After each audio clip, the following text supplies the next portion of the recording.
Bonjour à tous, c'est Loser Killer qui vous parle donc pour une nouvelle vidéo rétrospective consacrée au thème Lego Legends of Shima 2013-2015. Et donc aujourd'hui, seconde partie consacrée à la tribu des tigres à dents de sabre avec et bien justement leurs véhicules ainsi que leur structure. Je vous rappelle que j'ai fait une première partie consacrée à leurs personnages et figurines. Donc si vous voulez les voir, eh bien c'est disponible déjà sur la chaîne. Donc je vous conseille d'aller regarder ça si vous êtes intéressé, bien évidemment. Voilà. Et donc les structures et autres véhicules, eh bien c'est parti avec le 30266, le Sycor Ice Cruiser, donc un modèle promotionnel ou qui pouvait aussi être trouvé dans certains magasins pour 3,99 €. Donc une sorte de luge des classes, voilà, ma foi assez classique, pas vraiment grand chose à en dire. Je pense que le modèle parle de lui-même. Donc je peux juste, eh bien, après vous le mettre avec Sycor en guise de comparaison pour que vous puissiez un peu voir sa taille par rapport à une figurine. Mais voilà, un petit modèle, sans plus, sans moins, j'ai envie de dire, pas spécialement exceptionnel et pas spécialement non plus le meilleur des modèles promotionnels selon moi. Mais bon, après, c'est quand même un petit véhicule en plus. Et surtout, ça fait un véhicule pour Saikor qui, en effet, n'en avait pas. Donc ça pourrait quand même en intéresser certains, je pense. Voilà.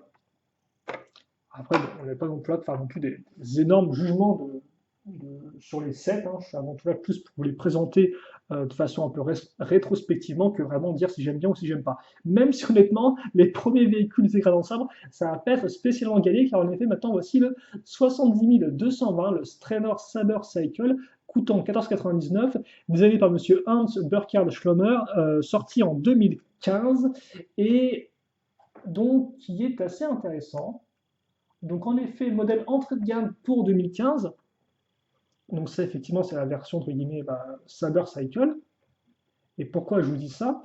Eh bien parce que je vous rappelle que les véhicules des tribus de glace ou des tribus de chasseurs, eh bien, sont des véhicules souvent 2 en un, voire 3 en un, en clair, qui peuvent se diviser en plusieurs sous-véhicules.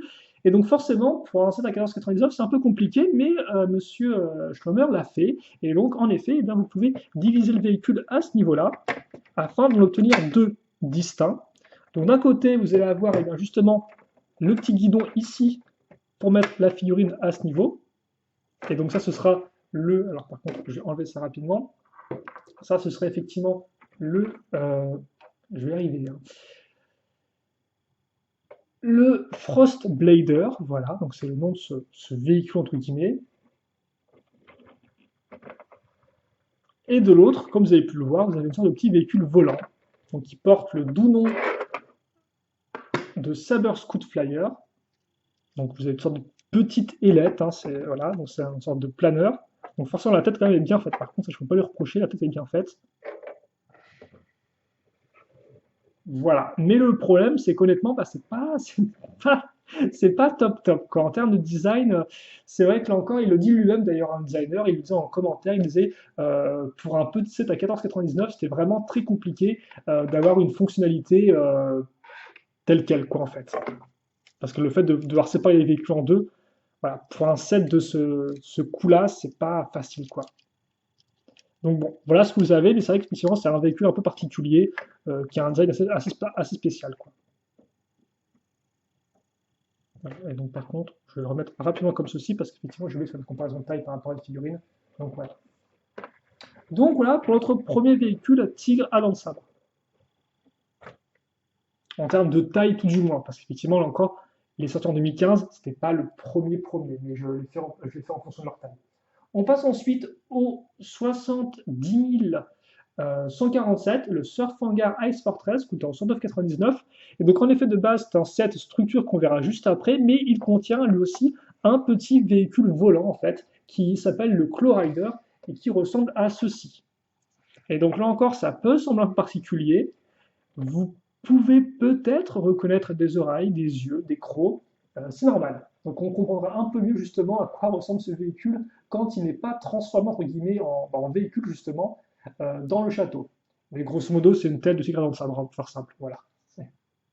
C'est pas plus compliqué que ça. Donc c'est une tête qui peut se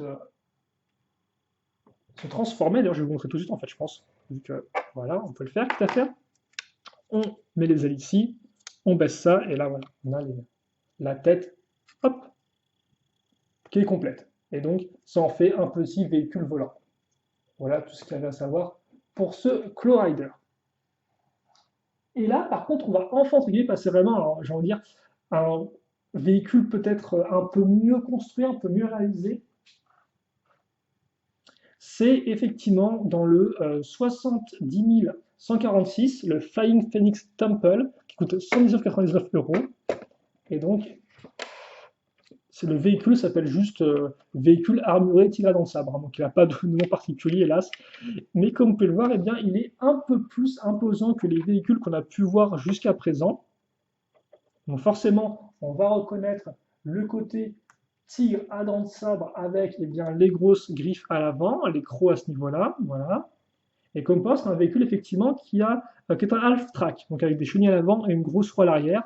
Là encore, la grosse roue permet eh bien, de monter tout l'arrière du modèle, ce qui fait qu'il est vraiment en position dynamique, un peu comme dans un triangle, comme vous pouvez le voir, penché, donc vraiment plutôt en position de prédateur, quoi, qui se prépare à attaquer, à sauter sur sa cible.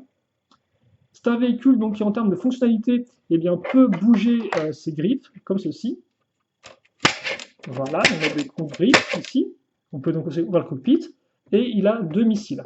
Et donc, c'est un véhicule qui peut aussi eh bien, devenir un planeur, car en effet, vous pouvez aussi, alors si je ne dis pas de bêtises, voilà, vous pouvez ouvrir les ailes comme ceci. Et après, faire décoller le modèle. Alors par contre, si j'arrive à le faire décoller sans casser tous les trucs, voilà. Et donc là, vous avez effectivement eh bien, la partie roue, partie basse du véhicule. Et là, vous avez la partie planeur. Donc qui emporte avec elle les deux canons. Donc, on peut même relever un peu la queue si on souhaite. Voilà. Et honnêtement, une forme plutôt originale, je trouve, pour ce véhicule planeur. Comme ceci. Voilà. Et donc enfin, on va passer à notre dernier véhicule pour les tigres à dents de sabre. Je pense qu'on peut le mettre. Ouais, normalement, c'est bien casé. Comme ceci, je pense.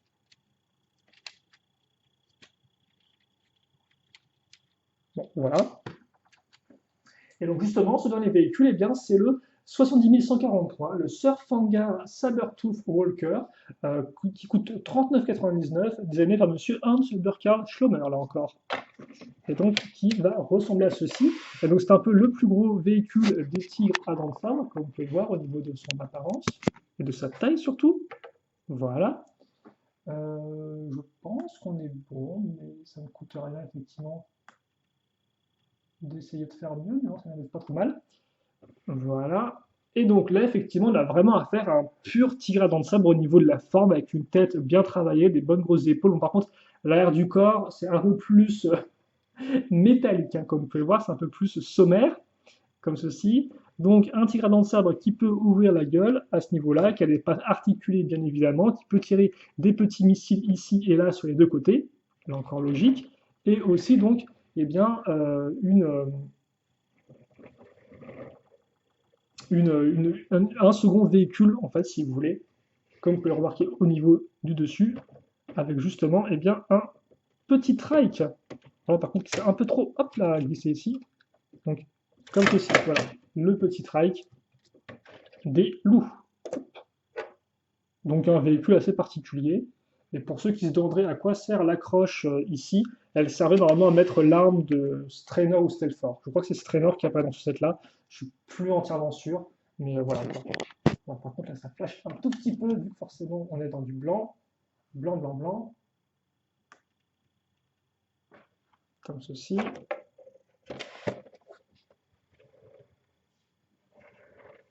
Voilà donc pour le petit trike assez rapidement, mais bon, voilà, c'est une forme une forme assez classique au final, hein, qui n'est pas non plus révolutionnaire, non plus, c'est pas non plus une superbe réimagination d'un trike, hein, ça reste assez classique. Mais ça fonctionne bien et c'est assez original par rapport aux autres véhicules du genre. On va laisser ça ici et maintenant passer aux speeders, qui sont effectivement un peu aussi des véhicules à leur façon, entre guillemets. Et donc les speeders, eh bien, il y en a un seul qui est sorti, c'est le 70 156, le Fire versus Ice, 1999, désigné par monsieur Michael Svan Knapp. Et donc justement, Fire versus Ice, un Speeders dans le sens double, dans lequel vous aviez aussi bien Surfangar que justement eh bien, Laval, le lion. Et donc Surfangar avait quoi comme Speeders? Eh bien, il avait celui-ci, donc qui reprend justement le même moule que celui de Laval au niveau de la forme ici générale, mais bien sûr qui a un imprimé différent, ce qui semble plutôt logique. C'est qu'il y a une couleur différente aussi, mais ça me semble tout aussi logique. Voilà, donc on va peut-être juste baisser ça comme ceci. Alors, par contre, ce serait juste bien si on pouvait avoir une... Voilà, pour que vous puissiez bien le voir. Donc là encore, hein, qui dit Speeders 2014-2 dit nouvelle forme avec des grosses pattes à l'avant. Voilà, la position à l'arrière à ce niveau-là. Je vais rapidement mettre une figurine à côté pour vous montrer rapidement à quoi ça ressemble. Pour ceux qui prendraient un peu en cours de route ces vidéos et qui n'auraient jamais vu un Speeders de leur vie auparavant, ce n'est pas grave, ça peut s'arranger. Et donc voilà pour notre Speeders. Et ouais, c'est le seul sorti pour le tir dans le sabre, hein, donc de toute façon il n'y a plus des masses. De façon générale, pour les tribus de chasseurs, c'était soit celui-ci, soit celui de Voom Voom de. Non, oui, c'est de Voom Voom, le vautour. Ok. Et donc maintenant, passons aux structures. Et là, effectivement, il y aura de quoi faire parce qu'il y a masse de structures qu'il me reste à vous présenter. Donc on fera peut-être aussi des choses un peu pour régler la luminosité parce que là, c'est des structures qui vont être avant tout de couleur blanche cette fois-ci. Donc plus des couleurs beige, etc., etc. Donc ouais, il va sans falloir qu'on passe juste un peu de temps. Voilà, parce que sinon, on risquait de perdre notre visibilité d'ici peu. Alors. Donc déjà, effectivement, on commence par le plus gros. Hein. Le plus gros, le 70 147, le Surfangar Ice Fortress, donc, qui, je vous le rappelle, coûtait 69,99.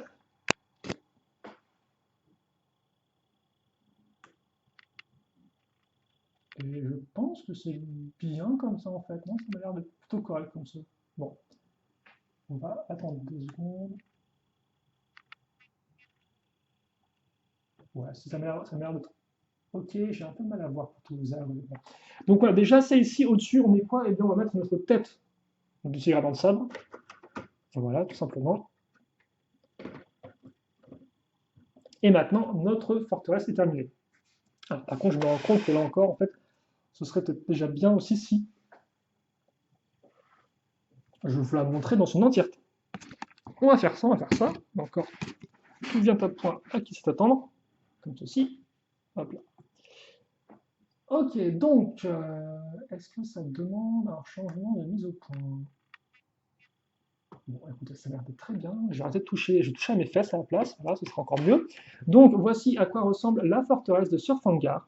Donc, comme vous pouvez le voir, elle est en 2 parties distinctes. La partie déjà donc, qui mène à la forteresse avec le petit pont qui est traître en de multiples points. Vous pouvez effectivement soit eh bien, casser l'escalier comme ceci, bam, bim, bam, boum, ou alors justement eh bien, faire un peu trembler le pont. Donc, comme ça, j'ai peur de tomber. En plus, il y a des pics en dessous. Bon, il y a 3 pics en dessous, mais il ne faut pas non plus le prendre dans la tronche.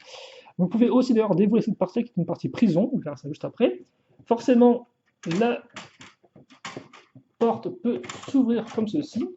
Vous avez donc le véhicule détachable à ce niveau-là, le Clawrider, et à l'arrière, donc vous l'avez vu, vous avez le trône de Surfangar, forcément. Un leader digne de ce nom a un trône, et donc c'est le cas ici. Un trône, mais par contre, quand même un petit piège. Hein, donc la petite trappe qui fait mal, et donc qui vous renvoie en bas. En bas, il y a quoi? Tout simplement, il y a la classique enclume, hein, forcément, il y a toujours une enclume dans les structures Lego, donc elle est là, elle est bien disponible. Alors, vous ne pouvez peut-être pas trop la voir, donc là, effectivement, c'est un peu noir. Mais voilà, des enclumes, quelques arbres, et donc la fameuse prison de glace qui est raccordée sur les côtés. Ou plutôt raccrochée sur les côtés, devrais-je dire. Ce sera encore mieux. Mais en tout cas, une structure de glace qui est, enfin, une structure de glace, une forteresse qui est pas trop mal. C'est pas aussi énormissime que le temple des lions, quoi que ce soit, mais la taille est honnêtement tout à fait correcte et il y a de quoi bien s'amuser dedans, je pense, en termes de jouabilité. Elle est aussi un peu ce côté un peu tour dangereuse à laquelle on accède par un pont et avec une sorte de grande porte métallique qui n'était pas vraiment présente avant dans les autres structures Shima, donc c'est honnêtement vraiment la bienvenue que ça ci. Ouais. Donc ça c'est la première et tout. Et maintenant, on va passer à la seconde, qui sera forcément, maintenant, autant vous dire, ça c'était la plus grosse structure. Hein, donc maintenant, on va revenir à du beaucoup plus petit.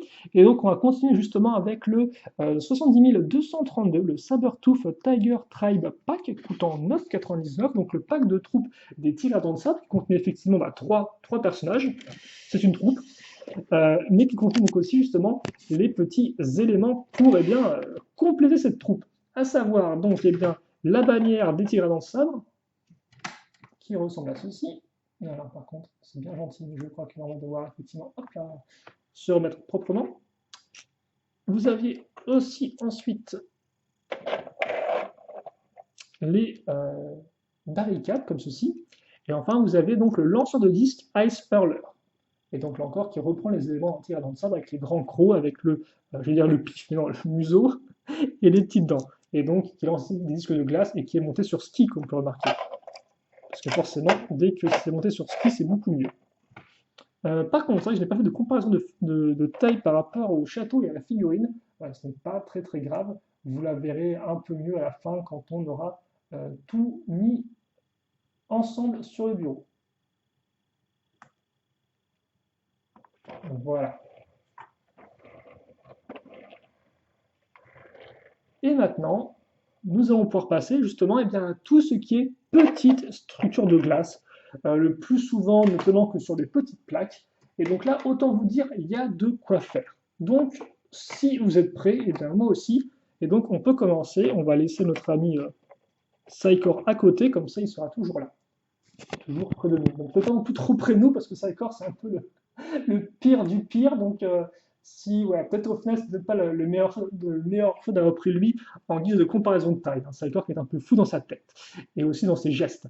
Donc, on commence avec le 70 135, le Krieger Fire Striker 3999, designé par M. Junior Suzuki et Mark Stafford. Donc, dedans, vous aviez justement eh bien, un petit poste d'armes, comme vous pouvez le voir, qui avait une catapulte. Voilà, et deux feuillages transparents.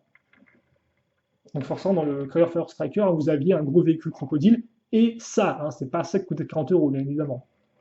Et ça va être le cas pour la plupart des, en fait, ça va être le cas pour la plupart des structures, des structures de glace qui effectivement sont apparues en plus d'un gros set. Voilà. Seconde structure maintenant, dans le 70 142, le Harris Fire Eagle Flyer 2999, designé par Samuel Johnson. Et donc dedans, vous aviez eh bien, cette cage de glace. Donc en effet, les fameuses prisons de glace dans lesquelles vous pouvez mettre des figurines, hein, les deux ouvertures ici et là permettent de mettre les bras de la figurine, et au milieu, ça permet de laisser passer le cristal de chi si le personnage a une armure. Tout simplement, donc rien de plus simple à comprendre, je pense. D'ailleurs, je peux même vous montrer par rapport à une figurine, hein, même si c'est une figurine de Gérard Lansable. Voilà, vous la coincez comme ceci, et après, elle est bloquée. Vous pouvez le voir. Voilà.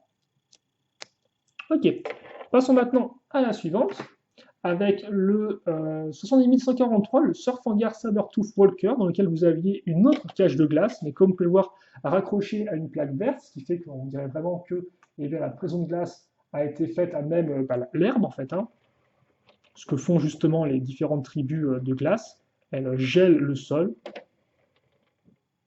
donc ce qui n'est pas top top pour l'écosystème de Shima.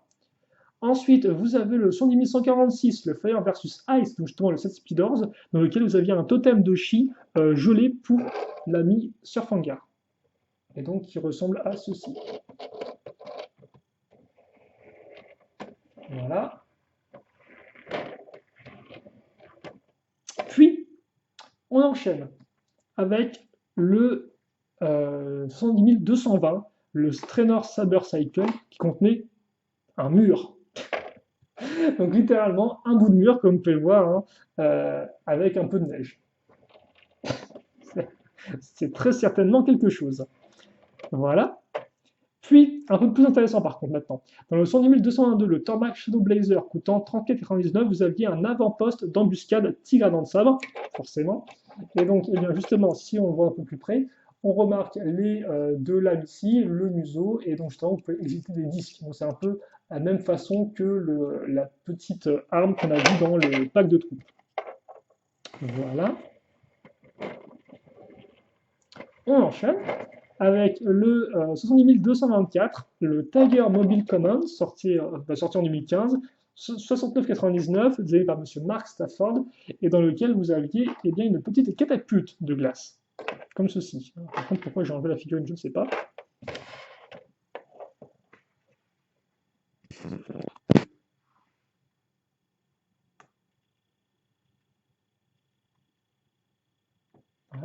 Et donc, comme vous pouvez remarquer, hein, vous mettez les projectiles à l'intérieur, donc c'est des projectiles en forme de cylindre tout simple, et donc vous les catapultez avec aisance sur les tribus de feu, ce qui est bien sûr la meilleure des choses à faire. On passe ensuite, on est presque à la fin, hein, donc accrochez-vous, au 70 227, le King Chrominus Rescue, donc 1999, designé par M. Hans Burkhardt-Schloner, et qui contient un piège de glace, donc une cage de glace sur une plaque carrée. Extraordinaire. Voilà.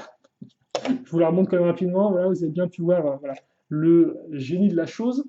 Et maintenant, on va passer donc à tout ce qui est structure sortie dans le magazine Shima. Et on commence avec le 11e numéro dans lequel vous aviez une prison de glace et hache plus catapulte de glace. Donc là, vous avez la catapulte et la petite hachette, et là, vous avez la prison de glace. Voilà. Qui est plutôt propre, qui en plus est une grande pièce bleu transparente. Pièce assez rare, donc honnêtement, pas trop mal pour une surprise de magazine, je trouve. Oula, on se calme tout de suite. Voilà. Puis, nous avons eu encore plus grand, avec le magazine Shima numéro 13, le canon à glace, qui est particulièrement intéressant, je trouve, parce qu'en effet, c'est un peu la seule fois où on a une arme de ce genre-là. Alors certes, effectivement, on a des lance-disques, mais pas vraiment d'armes un peu comme ceci. D'ailleurs, vous avez des lance-missiles tenons, comme vous pouvez le voir. Donc plutôt cool, et bonne façon de compléter l'armée de glace. Et façon encore plus imposante de la compléter avec le magazine numéro 16, dans lequel vous aviez carrément une baliste de glace. Et donc, comme vous pouvez le voir, là, ils ont fait les choses en grand. Ils ont carrément mis les grandes pièces de pointe qui, justement, eh bien, sont quand même assez massives hein, pour l'occasion. Donc voilà, la balise de glace qui rend plutôt bien.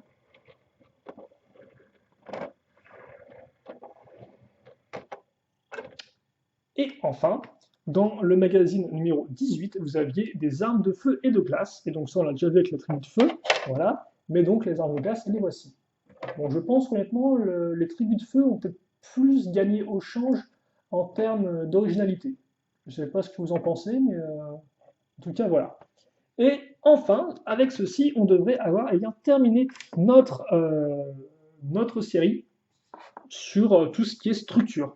Donc ça, on faisait effectivement. Donc là encore, des fois, certaines structures sont apparues quand il n'y avait pas de tigre à dents de sabre dedans, certes, mais j'ai préféré tout mettre dans une seule vidéo. Et donc je me suis dit, bah, autant mettre avec, entre guillemets, un peu la tribu principale des chasseurs, à savoir les tigres à dents de sabre. Donc maintenant, eh qu'est-ce qu'il reste à faire? Eh bien, il reste tout de même à poser tout ça sur le bureau. Et autant vous dire, ça risque de faire quand même pas mal de choses à poser parce qu'il y a quand même pas mal de monde. Hein. Donc, alors, on va déjà peut-être mettre la plaque ici. Donc, pas de coupure pour ce cas-là. Donc, si ça vous embête de m'attendre, de poser, je vous conseille, bien évidemment, là encore, ça ne me fera absolument rien si vous le faites, de passer directement avec votre curseur sur la vidéo hein, pour voir un peu ce qu'il en est. Alors, je vais juste mettre la caméra ici. Descendre le PC, vu qu'on aura sûrement besoin de toute la place possible et disponible. Et donc, maintenant, voilà, on est bien comme il faut. Alors, on va mettre ça ici. Ah, par contre, j'ai oublié carrément, j'ai zappé un truc. Oh là là, excusez-moi, j'ai zappé un truc.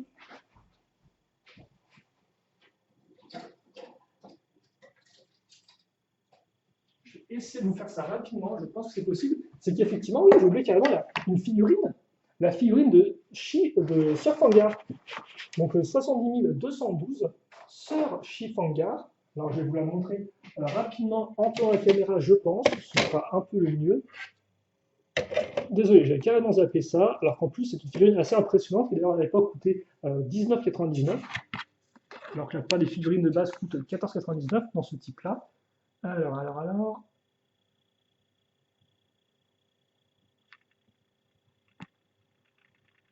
Voilà. Donc pour Sir Fangar en version Shi. Et comme vous pouvez le voir, il a un petit mécanisme à l'arrière, donc qui vous permet logiquement de hop là, le rendre encore plus imposant avec ses pics de glace. Et il a un sceptre de glace aussi qui tire vraiment une petite boule de Shi. Et la cape, forcément, le rend beaucoup plus imposant, comme vous pouvez le voir. Et par rapport à une figurine traditionnelle, pour ceux qui ne connaîtraient pas trop ce type de modèle, eh bien, la voici. Ok, C'était mon oubli de la vidéo, forcément il en fallait un. Et donc le voici. Donc j'espère que ce n'est pas trop problématique pour vous. Et maintenant, on va pouvoir quand même se relancer là où on était avec justement notre mise en place de tout ce petit monde. Allez.